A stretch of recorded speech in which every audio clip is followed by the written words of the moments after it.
Good evening, distinguished guests, excellencies, and honorable members of parliament.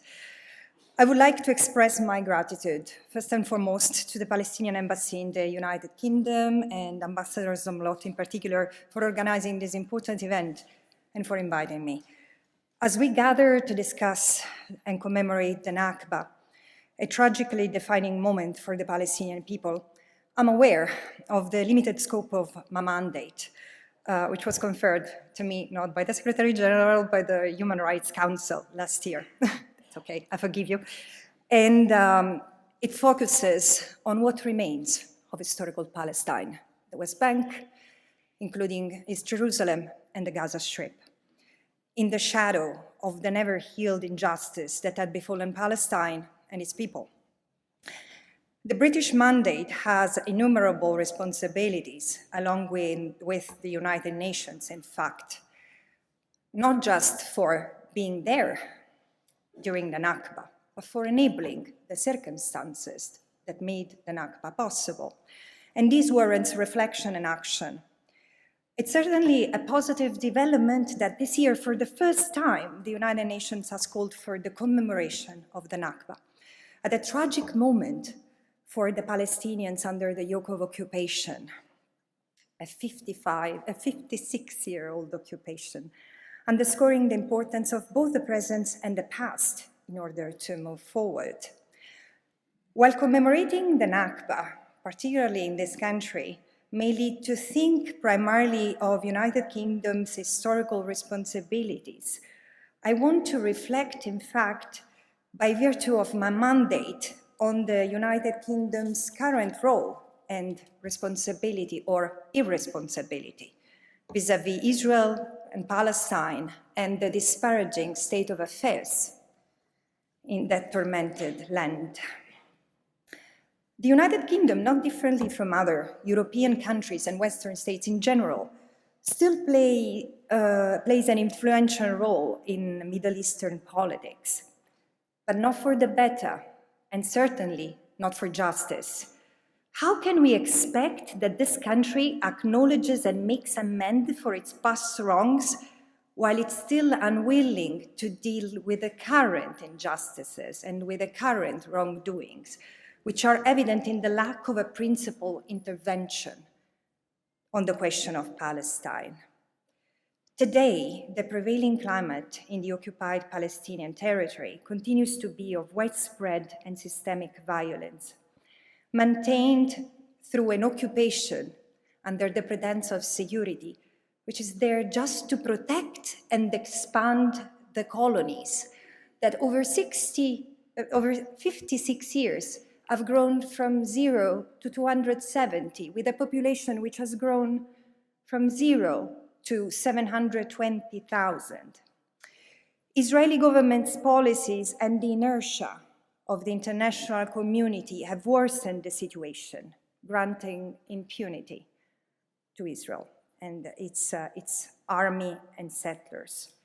In this context, apartheid, the word that many in this room might still struggle to even pronounce, is a crime, but it's also the unavoidable, the organic consequence of a regime of suprematism that even Israel itself does not hide anymore.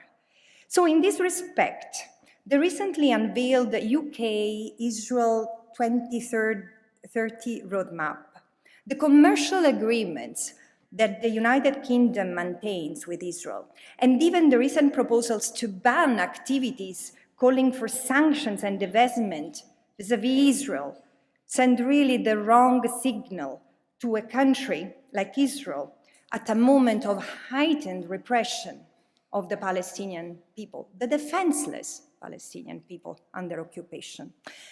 And let me say, similarly shocking, I find the silencing the debate mode that has besieged even universities in this country, places of free thinking turned into corners of obscurantism. Here,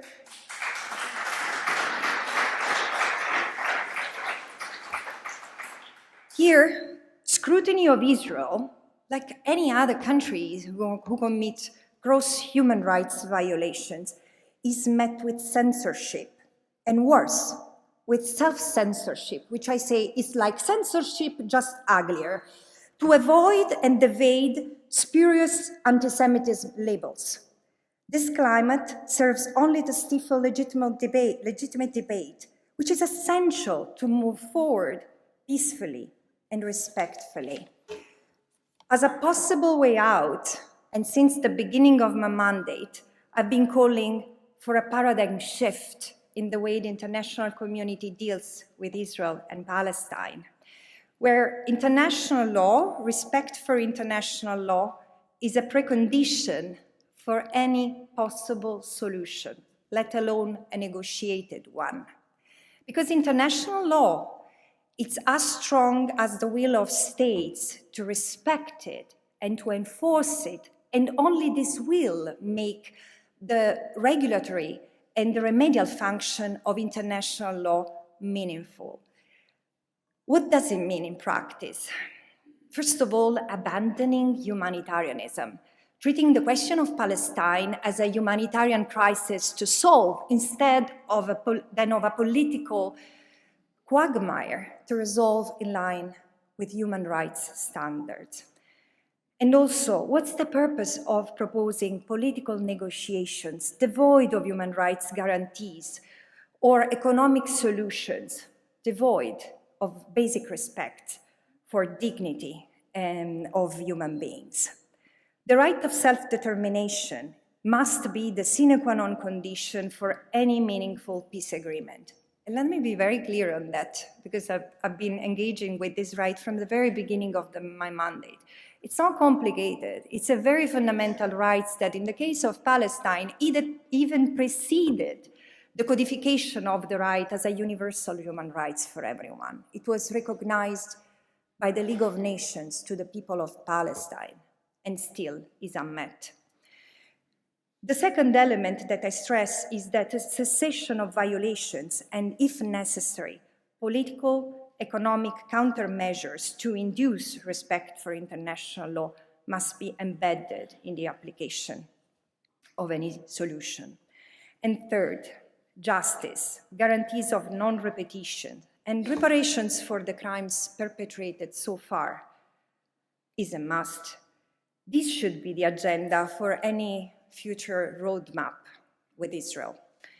And this is going to be in the interest of the Palestinians and the Israelis alike, because the system that Israel maintains corrupts and corrodes both the Palestinians and the Israelis who administer such a vicious occupation. And in conclusion, as a leading nation in international relations, and given its past, the United Kingdom should embrace the Nakba as a past and a current issue and embark on a new principled approach that starts with undoing the present as a form of atonement for what has been done to the Palestinian for the past 100 years.